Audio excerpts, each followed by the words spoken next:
Doctor प्रकाश हिंदुस्तानी जो स्थिति चल रही है, डॉक्टर अनिल जैन जी ने एक नाम लिया संजय जोशी।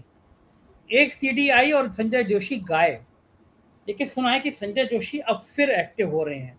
संजय जोशी के नाम फिर चलने लगा है। संजय जोशी कहीं आने जाने लगे हैं, कुछ मुलाकातें करने लगे हैं। तो ये क्या संकेत है? भारतीय जनता पार्टी के अंदर थोड़ी थोड़ी चिंगारी क्या सुलगती हुई दिखाई दे रही है? संजय जोशी के साथ एक और नाम है जो आरएसएस के बहुत बड़े कद्दावर कार्यकर्ता या स्वयंसेवक माने जाते थे, वो है गोविंदाचार्य। जब नरेंद्र मोदी की जादू की छड़ी घूमी तो गोविंदाचार्य कहाँ गए पता नहीं चला और संजय जोशी भी कहाँ गए पता नहीं चला। दरअसल संजय जी, जब ऊपर वाले ने धरती बनाई तब हम सब लोग तो पीपीपी मॉडल पे बनाए गए। तमाम नेता राजनाथ सिंह वगैरह सब पीपीपी मॉडल पे ठेके में बनवाए गए, लेकिन मोदी जी को भगवान ने खुद बनाया अपने हाथ से, और उनको बनाने की रेसिपी थोड़ी अलग थी। डॉक्टर प्रकाश जी, ये आइडिया आप कहाँ से निकाल लाते हैं? ऐसे शब्द होते हैं ना आपके कि जो आदमी के अंदर तक उतर जाते हैं कि राजनाथ सिंह और बाकी सब नेता पीपीपी मॉडल में बनाए गए।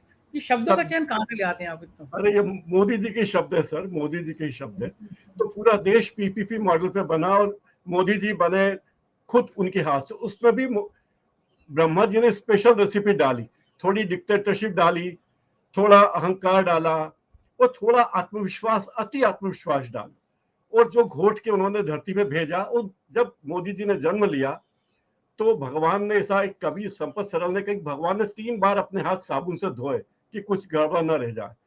उसके बाद मोदी जी इस धरती पे अवतरित हुए, और ऐसे व्यक्ति अवतरित हुए देखिए कि जब तक वो आरएसएस में थे तो पूरी तरह आरएसएस में थे।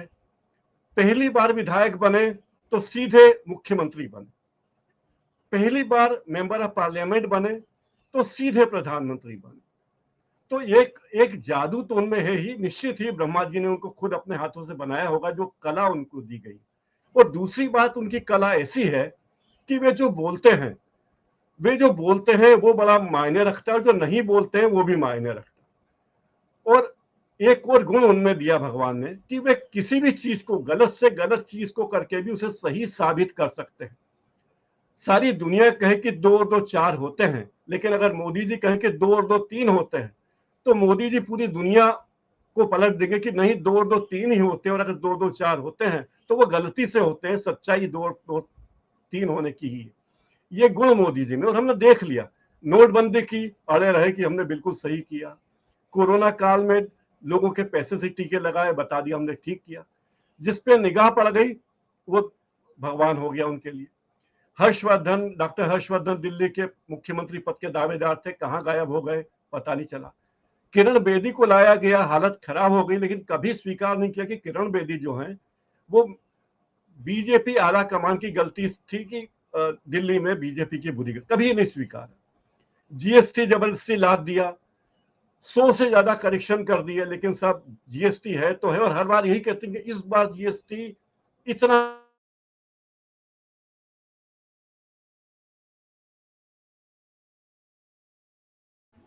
आपकी आवाज नेटवर्क मुझे खासे गड़बड़ हो रहा है डॉक्टर प्रकाश हिंदुस्तानी जी का। अब उनके नेटवर्क हाथ में है। वो प्रधानमंत्री होने के साथ ही सारे महत्वपूर्ण पद उनके हाथ में, या उन लोगों के हाथ में है जो मोदी जी नहीं है। जब वो गुजरात के सीएम थे तो उन्होंने एक और जादू सीखा, ये बताना कि जो वो सारी चीजें करते हैं जो विजिबल है। जादूगर जो चीज दिखाता है हमें मंच पे, वो उसमें चीजें दिखती है लेकिन होती नहीं है। मोदी जी के यहाँ उल्टा है, मोदी जी जो भी जादू दिखाते हैं वो होता नहीं लेकिन दिखता है। इकोनॉमी कहाँ जाए, लेकिन वो कहेंगे देखिए हमने कोरोना काल में इतना विशाल सेंट्रल विस्ता बना दिया, ये उनकी खूबी है। वे हर चीज को सेलेबल, मतलब इस देश के सबसे बड़े सेल्समैन अगर कोई है तो मोदी जी है। तो वे हर चीज बेचते रहे, लेकिन बड़े से बड़ा सेल्समैन भी कभी न कभी फेल हो जाता है। जब प्रोडक्ट में दम होता है तभी सेल्समैन का काम चलता है, अगर प्रोडक्ट कमजोर है तो सेल्समैन विफल होता है। तो अब जो बीजेपी का जो प्रोडक्ट है, बीजेपी के प्रोडक्ट में अब वो विश्वसनीयता नहीं बची। लोगों को लगता है कि दूसरे प्रोडक्ट ज्यादा विश्वसनीय आ रहे हैं, ज्यादा अच्छे हैं, तो हम उनकी तरफ क्यों ना जाएं। भाई आप कब तक एक ही पुराने ब्रांड का टूथपेस्ट वापरेंगे, कब तक पुराने साबुन में ही नहाएंगे? अब तो लिक्विड सोप आ गए हैं। तो दुनिया बदल रही है और मोदी जी इस बात को समझ रहे हैं। तो अब जब उनके हाथ में कुछ नहीं होता, वो कुछ कर नहीं पाते, तो वो एकदम चुप हो जाते हैं। अब खिलाड़ियों के अनशन आंदोलन पे वो कुछ नहीं बोलते, किसानों के आंदोलन पे उन्होंने कुछ नहीं कहा, अंत में जाके फैसले वापस ले लिए। मतलब मोदी जी को ये बात लगने लगी है कि वो अजय अमर अमर नहीं है। दूसरी बात देखिए, जो बात आपने कही है कि क्या बीजेपी के अंदर से ही चुनौती की संभावना है? हमेशा चुनौतियां भीतर से ही मिलती संजय जी। विश्वासघात वही करता है जिस पर आप विश्वास करते हैं। अगर आप किसी पर विश्वास नहीं करेंगे तो आपके साथ विश्वासघात होगा ही नहीं। राजीव गांधी ने वीपी सिंह पर बहुत भरोसा किया था, अतीत देखिए, और वीपी सिंह ने क्या विश्वासघात किया, क्या बोफोर्स बोफोर्स बोफोर्स चिल्लाया, और 64 करोड़ का वो घोटाला आज तक उजागर नहीं हो पाया, कोई उजागर नहीं कर पाया। तो ये सब राजनीति के प्रमुख पात्र हैं। अब बात है कि बीजेपी में सब तो बुजुर्गवार हैं। राजनाथ सिंह जी ऐसे हैं जो डायबिटीज के मरीज हैं, उनके बेटे मिठाई ले आए थे कहीं से, मोदी जी को पता चला तो उन्होंने अशोक सिंह को बुलाया अपने बंगले पे। उनके बंगला क्या कह रहे हैं, 45 एकड़ की कोठी है पीएम साहब की। उन्होंने कहा कि भाई आपके पिताजी को डायबिटीज है और वो मिठाई बहुत खा रहे हैं, तो जिससे भी आपने मिठाई ली है मिठाई वापस कर दीजिए। और वो मिठाई वापस कर दी गई और राजनाथ सिंह जी को एक बड़ा सबक मिल गया कि हाँ भाई ये मुझे नहीं करना। लेकिन चूंकि राजनाथ सिंह वो व्यक्ति हैं जो उत्तर प्रदेश, अविभाजित उत्तर प्रदेश के मुख्यमंत्री रहे, बीजेपी के अध्यक्ष रहे। बड़ौदा में मैंने बीजेपी के अधिवेशन में मैंने रिपोर्टिंग की थी, 3 दिन का अधिवेशन था, और मैंने देखा कि वहां मोदी का कोई नामो निशान नहीं था। केवल आडवाणी थे, अटल जी थे, राजनाथ सिंह थे, मुरली मनोहर जोशी थे। लेकिन किस चतुराई से मोदी ने अपने आप को पेश किया, ये एक बहुत बड़ी कला है, और मुझे लगता है कि ये कला बीजेपी के और नेताओं में नहीं है। लेकिन हालात ऐसे कि आज आरएसएस भी मोदी को कुछ कहने से डरता है, और मोदी कितनी बार आरएसएस के मुख्यालय में धोख देने गए, आप देख लीजिए। बिरला ही कोई मौका होगा जब मोदी खुद आरएसएस के मुख्यालय में गए हों प्रधानमंत्री बनने के बाद। तो वो अपनी मार्केटिंग बहुत अच्छी तरह जानते हैं। अब गडकरी जी बहुत बोलते हैं, लेकिन गडकरी जी को देखिए, उनकी फाइलें भी मोदी जी के पास है। NH-74 में 300 करोड़ का जो घोटाला हुआ था, वो फाइल मोदी जी के पास है।